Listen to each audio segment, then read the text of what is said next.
Hello everyone. तो कैसे हैं आप सभी। मेरा नाम रितेश मिश्रा है, आप जानते ही होंगे। और आज के इस सेशन में हम रिवाइज करने वाले हैं ज़ूलॉजी क्लास 12 का फर्स्ट चैप्टर ह्यूमन रिप्रोडक्शन, जो कि काफ़ी लेंदी लगता है बट काफ़ी इजी चैप्टर है एंड कॉन्सेप्चुअल चैप्टर है। आज हम इसके एनसीईआरटी के जो ओनली डेप्थ लाइंस हैं उन्हीं को कवर करने वाले हैं। One of the important line है और one of the important chapters है फॉर नीट। 2 से 3 क्वेश्चन फाइनली आ ही जाते हैं।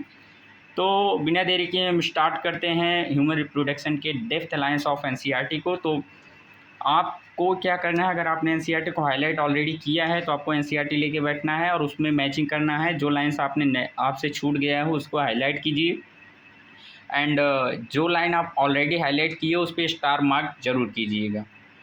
बिना देरी के हम स्टार्ट करते हैं रिवाइज करना अपना ये चैप्टर। जैसा कि हम फर्स्ट पैराग्राफ में आते हैं तो यहाँ पे हमें फर्स्ट लाइन जो देखने को मिलती है, अगर आपको लेटर्स की क्वालिटी अगर आपको स्पष्ट ना हो तो वीडियो क्वालिटी बढ़ा लीजिए 10 मिनट के लिए, बहुत ज़्यादा इसमें इंटरनेट आपका नहीं जाने वाला है। तो यहाँ पे जो फर्स्ट लाइन है हमारा, जनन घटनाएं यौनारंभ के पश्चात संपन्न होती हैं। मतलब जो सेक्सुअल घटनाएं जो होती हैं, मतलब जो जनन घटनाएं होती हैं वो यौनारंभ मतलब यौनारंभ के किशोरावस्था के पश्चात, मतलब यौनारंभ के पश्चात संपन्न होती हैं। ये काफ़ी इंपॉर्टेंट लाइन है, ये एसर्शन रीजन में पूछ सकता है। वृद्ध पुरुषों में भी शुक्राणु बनना जारी रहता है, लेकिन स्त्रियों में अंडाणु की रचना 50 वर्ष की आयु के लगभग समाप्त हो जाती है। यहाँ पे इम्पॉर्टेंट ये है कि जो स्त्रियों में अंडाणु की रचना है वो किस आयु तक समाप्त हो जाती है, लगभग 50 वर्ष की आयु तक। एंड वृद्ध पुरुषों में भी शुक्राणु बनना जारी रहता है, ये भी काफ़ी इम्पॉर्टेंट लाइन है। ओल्ड मैंस भी स्पर्म का जनरेट कर सकते हैं। एंड आगे अगर हम बात करते हैं तो यहाँ पे अंडाशय का लंबाई एवं चौड़ाई दिया है, तो वृषण की लंबाई और चौड़ाई दिया है। तो वृषण की लंबाई लगभग 4 से 5 सेंटीमीटर और चौड़ाई लगभग 2 से 3 सेंटीमीटर होती है। आपको इसके ट्रिक की बात करता हूँ तो ये दोनों देखो, पहला इसमें सम संख्या है, दूसरा विषम संख्या है। तो ऐसे याद कर सकते हो आप, लंबाई 4 से 5, चौड़ाई 2 से 3। याद रखना दोनों एक इवन है एक ऑड है, एक सम है एक विषम संख्या है। सेंटीमीटर होता है, मीटर नहीं होता है, काफ़ी इंपॉर्टेंट है। वृषण सघन आवरण से ढका रहता है। प्रत्येक वृषण में 250 कक्ष पाए जाते हैं या जिन्हें हम वृषण पालिका कहते हैं। 1 से लेकर 3 अतिकुंडलित शुक्रजनन नलिकाएँ पाई जाती हैं, ये आप जानते होंगे। और एक बात आपको बता दूं, ये डायग्राम्स काफ़ी इंपॉर्टेंट है। एक सेशन डायग्राम्स पे भी आने वाला है जिसमें मैं सभी डायग्राम्स को एक्सप्लेन करने वाला हूँ। आगे बात करते हैं तो जो जर्म स्तर की कोशिकाएं होती हैं वो अर्धसूत्री विभाजन के फलस्वरूप शुक्राणुओं का निर्माण करती हैं, काफ़ी इंपॉर्टेंट है। शुक्रजनक नलिकाओं के बाहरी क्षेत्र को, काफ़ी इंपॉर्टेंट है, शुक्रजनक नलिकाओं के बाहरी क्षेत्र को अंतराली अवकाश कहा जाता है। यहाँ पे काफ़ी इंपॉर्टेंट है, ये आंतरिक और बाह्य में आपको कंफ्यूज करता है। तो जो सेमिनिफोरस ट्यूबुलस होते हैं, शुक्रजनक नलिकाएं होती हैं, उनके बाहरी क्षेत्र में अंतराली अवकाश या इंटरस्टिशियल स्पेस उपस्थित होता है। इसमें छोटी छोटी रुधिर, यहाँ पे इंपॉर्टेंट है, रुधिर वाहिकाएँ और अंतराली कोशिकाएँ या लीडिंग कोशिकाएँ पाई जाती हैं। मतलब ये तीनों पूछ सकता है कि अंतराली अवकाश में क्या क्या उपस्थित होते हैं। तो यहाँ पे छोटी रुधिर वाहिकाएँ, अंतराली अवकाश और या लीडिंग कोशिकाएँ या पुंजन, जो कि पुंजन या टेस्टोस्टेरोन का जो स्राव करती हैं। वृषण की शुक्रजनक नलिकाएं वृषण नलिकाओं के माध्यम से शुक्रवाहिकाओं में खुलती हैं। One of the greatest line, आप क्वेश्चंस में जरूर देखे होंगे इसे। वृषण की शुक्रजनक नलिकाएं वृषण नलिकाओं के माध्यम से शुक्रवाहिकाओं में खुलती हैं, काफ़ी इंपॉर्टेंट है। जो सेमिनिफोरस ट्यूबुलस होती हैं, शुक्रजनक नलिकाएं होती हैं, वृषण नलिकाओं के माध्यम से शुक्रवाहिकाओं में खुलती है, ना कि शुक्रवाहक में। देखो कन्फ्यूज आपको क्वेश्चन ऐसे ही करता है। आगे बात करते हैं तो मूत्राशय मुख जिसे हम यूरेथ्रल मीएटस भी कहते हैं। शिश्न का अंतिम वर्धित, याद रखना, अंतिम वर्धित भाग शिश्न मुंड या ग्लांस पेनिस कहलाता है, जो एक ढीली त्वचा से ढका रहता है, जिसे हम अग्रक्षत या फोर स्किन कहते हैं। देखो कभी कभी क्वेश्चंस में क्या होता है, अगर एनसीईआरटी में इंग्लिश दिया है तो इंग्लिश से ही पूछ लेता है, तो यहाँ पे फोर स्किन याद रखना। आगे अगर हम बात करते हैं सेमिनल प्लाज्मा में फ्रक्टोज मीन्स फल शर्करा, कैल्शियम तथा कुछ प्रकीर्ण, कैल्शियम एंड प्रकीर्ण मीन्स एंजाइम्स होते हैं। मतलब कुल मिला के जो सेमिनल फ्लूइड होता है, जो शुक्राशयी प्लाज्मा होती है, उसमें 3 घटक पाए जाते हैं मेनली जो होते हैं। पहला फ्रक्टोज, जिसे हम फल शुगर भी कहते हैं। एंड सेकेंड है कैल्शियम और कुछ एंजाइम। कैल्शियम याद रखना। और ये जो होते हैं स्नेहन या लुब्रिकेशन में हेल्प करते हैं। आगे बात करते हैं, ये फिगर दिया हुआ है, जनन तंत्र के ये सभी अंग एक जोड़े स्तन ग्रंथियों के साथ संरचनात्मक तथा क्रियात्मक रूप से संयोजित होते हैं। ये लाइन आपको देखो कैसे समझ में आएगी। जो मादा जननांग के अंग हैं, सभी अंग है, ये जनन तंत्र मतलब मादा जनन तंत्र में जो उपस्थित सभी अंग है, जैसे अंडाशय, गर्भाशय, अंडवाहिनी हो गई, ये जनन तंत्र स्तन ग्रंथियों के साथ संरचनात्मक एवं क्रियात्मक रूप से संयोजित होते हैं। आप क्वेश्चंस में ये लाइन ज़रूर देखी होगी, संरचनात्मक एवं क्रियात्मक रूप से संयोजित होते हैं। अगर हम बात करते हैं तो अंडाशय की लंबाई बात करते हैं तो अंडाशय जो होता है वो स्टेरॉयड हार्मोन का स्राव करता है। स्टेरॉयड मतलब वसा वाली मतलब हार्मोन होते हैं। मीन्स यहाँ पे ये कन्फ्यूज़ करता है, पेप्टाइड हार्मोन करके पूछ लेता है क्वेश्चन में, बट आपको कन्फ्यूज़ नहीं होना है। यहाँ पे स्टेरॉयड हार्मोन का स्राव होता है और लंबाई 2 से 4 सेंटीमीटर होती है। और बात करते हैं प्रत्येक अंडाशय एक पतली उपकला एपिथेलियम से ढका रहता है, जो कि अंडाशय पीठिका से जुड़ा होता है या ओवेरियन स्ट्रोमा से जुड़ा होता है। काफ़ी इंपॉर्टेंट लाइन है, इस पर स्टार मार्क मुझे नेसेसरी लग रहा है। देखो इसे 2 बार पढ़िएगा आप कि प्रत्येक अंडाशय पतली एपिथेलियम से ढका होता है, जो कि ओवेरियन स्ट्रोमा से जुड़ा हुआ रहता है। 10 से 12 सेंटीमीटर लंबा होती है डिम्ब ओवाइनी नलिका फैलोपियन ट्यूब, जहाँ पे निषेचन होता है फैलोपियन ट्यूब में ही होता है। एम्प्यूला नाम का एक स्थान होता है फैलोपियन ट्यूब में, वहाँ पे निषेचन होता है। प्रत्येक अंडाशय की परिधि से लेकर गर्भाशय तक जाती है। One of the greatest line है कि जो डिम्ब ओवाइनी नलिका या फैलोपियन ट्यूब होती है वो अंडाशय की परिधि से, परिधि मतलब समझ रहे हो ना आप, जो ऊपर वाला भाग होता है परिधि से लेकर गर्भाशय तक जाती है। आगे बात करते हैं तो अंडवाहिनी का अंतिम भाग संकीर्ण भाग, अंतिम एंड संकीर्ण क्वेश्चन में आ जाता है भाई, संकीर्ण भाग और चौड़ा भाग, तो आपको यहाँ कन्फ्यूज़ नहीं होता। संकीर्ण भाग एक सक्रिय अवकाशिका में खुलती है या ल्यूमेन में खुलती है, जो गर्भाशय को जोड़ती है। काफ़ी इंपॉर्टेंट लाइन है। गर्भाशय को हम वूम्ब भी कहते हैं। बृहद भगोष्ठ ऊतकों का मांसल वलन है। लेबिया मेजोरा ऊतकों का मांसल वलन है। यहाँ पे कोई बोन वोन वगैरह नहीं, केवल मांसल मतलब मसल्स होते हैं जो जघन सेल के नीचे तक फैले रहते हैं। काफ़ी इंपॉर्टेंट है। यहाँ पे जो कभी ऊपर मतलब क्वेश्चन में आपको दे सकता है जघन सेल के ऊपर फैले रहते हैं, आप कंफ्यूज हो जाएंगे पक्का 100%। यहाँ पे ये इसलिए लाइन से कंफ्यूज नहीं होना है कि जो लेबिया मेजोरा ऊतकों का मांसल वलन है, फोल्ड है जो जघन सेल के नीचे तक फैले होते हैं और हाइमन को ढके हुए रहते हैं, ह्यूमन द्वार को ढके हुए रहते हैं। लघुभगोष्ठ ऊतकों का एक जोड़ा वलन होता है। लेबिया माइनोरा जो होता है वो एक जोड़ा वलन होता है। One of the best line है। यहाँ पे ये एक जोड़ा से ही आपको कन्फ्यूज़न हो सकता है, वन पेयर ऑफ होते हैं। आगे बात करते हैं तो हाइमन के होने या न होने की बात किसी कौमार्य या यौन अनुभवों का वास्तविक सूचक नहीं माना जाता है। ये लाइन तो आपको खैर पढ़ा दिया गया होगा आपके बैच में ही। ग्रंथिल ऊतक और विभिन्न मात्रा में वसा होते हैं कहाँ पे, स्तन ग्रंथियों की संरचना में ग्रंथिल ऊतक एंड विभिन्न मात्रा में वसा होते हैं। प्रत्येक स्तन का ग्रंथिल ऊतक 15 से 20 स्तन पालियों का बना होता है। समझ लीजिए जो स्तन ग्रंथियाँ होती हैं वे एक युग्म संरचना होती है, मतलब एक पेयर में होती हैं, इसमें ग्रंथिल ऊतक और विभिन्न मात्रा में वसा पाए जाते हैं, लिपिड्स, और ये 15 से 20 पालियों में बटा रहता है। ये तो 15 से 20 पालियाँ जो होती हैं ये वसा नहीं ग्रंथिल ऊतक ही होती हैं, ग्रैंडुलर टिश्यू ही होती हैं।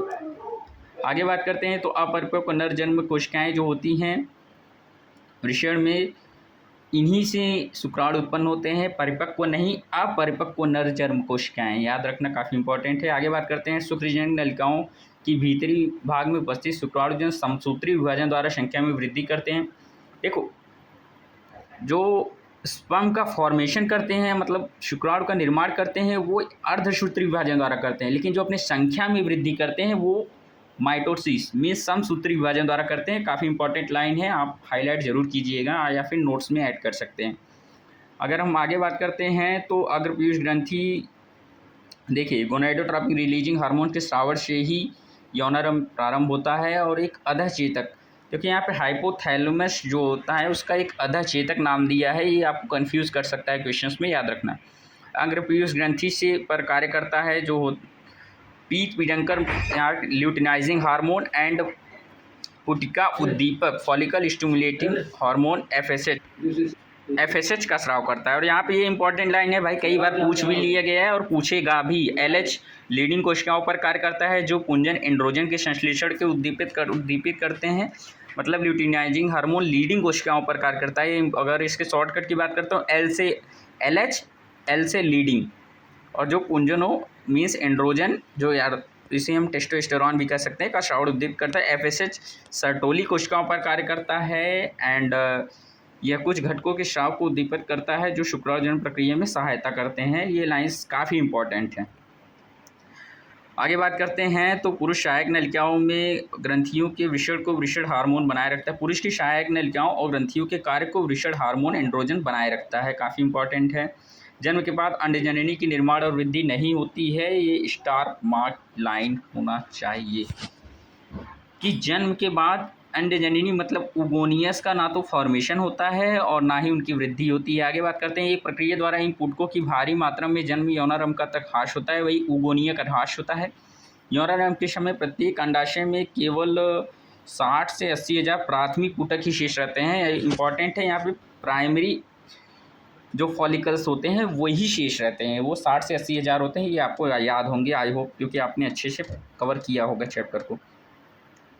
हम बात करते हैं जो तृतीय पुटक या टर्शियरी जो फॉलिकल होती है, उसकी पहचान जो होती है उसमें तरल से भरी, याद रखना ऐसा दे सकता है कि तरल से भरी या फिर वायु से भरी, तो यहाँ पे कंफ्यूज नहीं होना है। यहाँ पे तरल से भरी एट्रम या गुहा पाई जाती है, यह इसका विशिष्ट लक्षण है तृतीय पुटिका की।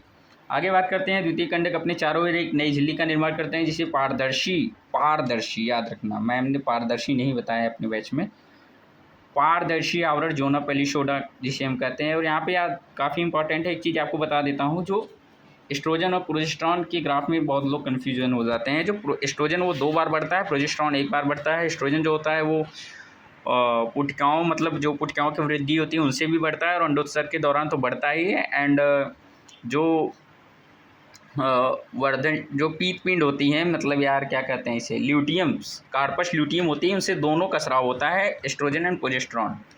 आगे बात करते हैं, ये इस रक्तस्राव का कारण गर्भाशय की आंतरिक परत और उसकी रक्तवाहिनियों को नष्ट होना ही एक तरल रूप धारण करता है। ये ऋतुस्राव की बात करता है। रजोधर्म में तभी one of the greatest line है, मुझे पता है आपको नहीं पता होगा, अगर आपको पता है तो कमेंट में ज़रूर बताइएगा कि मुझे ये लाइन पता था। जो रजोधर्म तभी आता है जब मोचित अंडाणु निषेचित नहीं हुआ हो, अगर निषेचित हो गया तो भाई नहीं आएगा।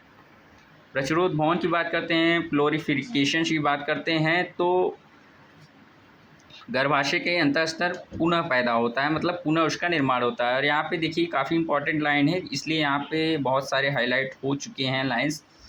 जो एलएच एंड एफएसएच दोनों ही आर्तो चक्र के मध्य में अपने उच्चतम स्तर को प्राप्त करते हैं। याद रखना, luteinising and follicle stimulating hormone दोनों ही आर्तो चक्र के मध्य में अपना उच्चतम स्तर प्राप्त करते हैं। मध्य चक्र के दौरान एलएच का तीव्र स्राव अधिकतम स्तर पर होता है, जिसे एलएच सर्ज भी कहते हैं, ये आपको पता होगा।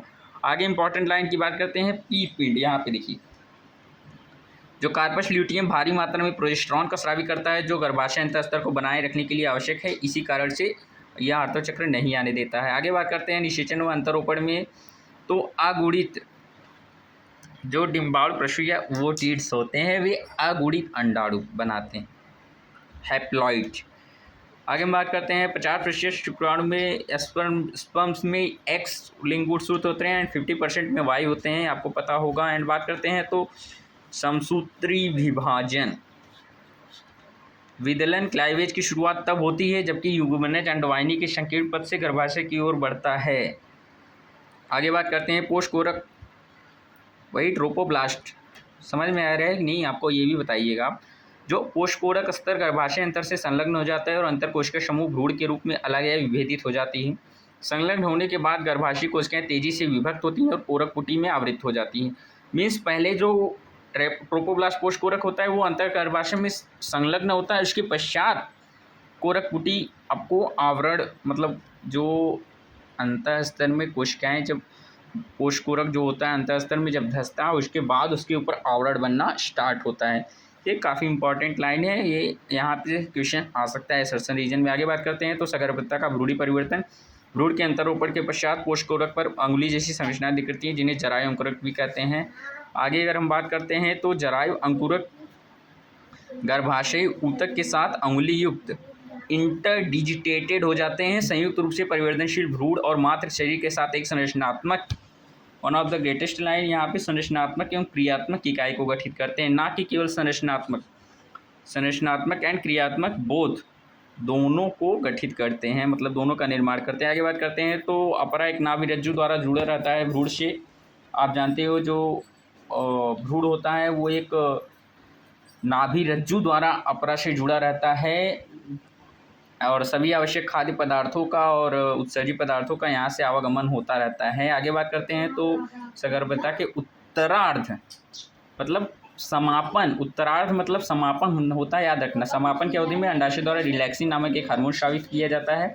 हमें याद रखना चाहिए कि HCG HPL रिलैक्सिन स्त्री में देखिए ये 3 हार्मोन HCG HPL रिलैक्सिन तभी स्रावित होते हैं जब सगर्भता हो। इसके अलावा दूसरे hormone estrogen, progesterone, cortisol, prolactin and thyroxine आज की मात्रा सगर्भता के दौरान भी माता के रक्त में कई गुना बढ़ जाती है। लेकिन याद रखना तभी ये 3 हार्मोन LHC HPL LHC मतलब समझ रहे हो ना, HPL एंड रिलैक्सिन, ये 3 काफ़ी इंपॉर्टेंट हैं।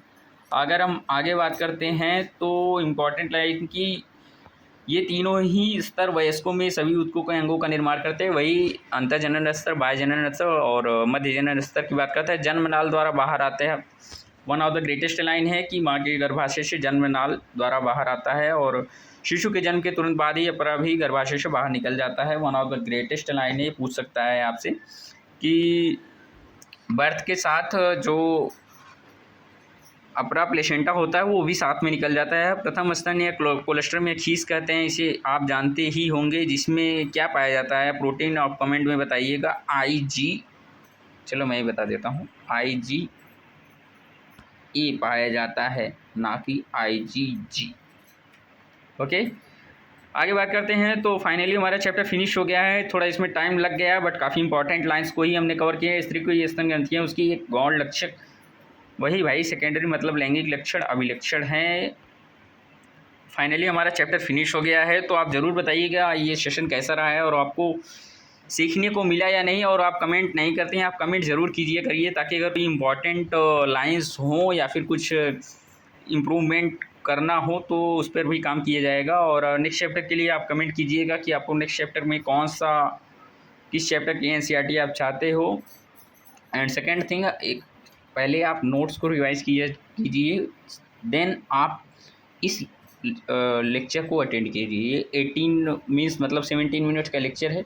इससे आपका रैपिड रिवीजन और इम्पॉर्टेंट लाइन्स का रिवीजन हो जाएगा। तो आई होप आप सभी को समझ में आया होगा और कैसा है लेक्चर आप कमेंट में ज़रूर बताइएगा। So thank you everyone for attending the lecture. Keep awaiting for next session of NCERT। Thank you so much everyone.